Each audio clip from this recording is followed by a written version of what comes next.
Good morning, good morning, good morning, good morning po sa ating lahat.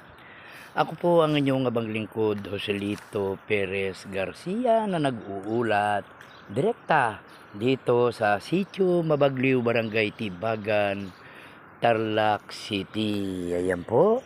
At ngayon po ay araw ng Huwebes, May 23, 2024.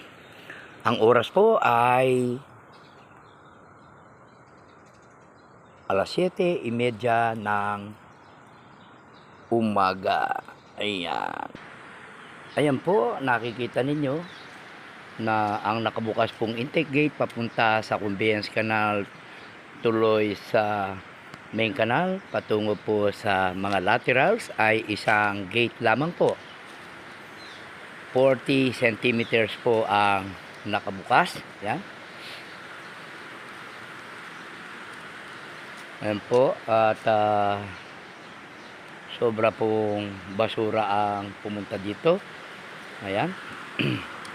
Ayan naman ang level po ng ating tubig ay nasa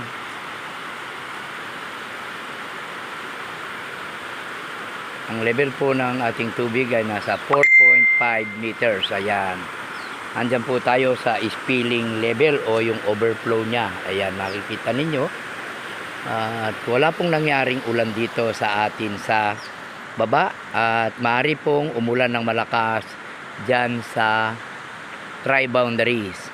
Ang kabundukan po ng Zambales, kabundukan ng Pangasinan at kabundukan ng Tarlac. Ayan po, napakataas na po ng ating haring araw, kaya naman po pwede nang mag-prepare ang ating mga magsasaka base po dito sa ating tubig dito sa Tarlac Diversion Dam na aking binabantayang pag-aari ng bansang Pilipinas. Ayan po. Napakataas na po ng haring araw. Ayan, okay.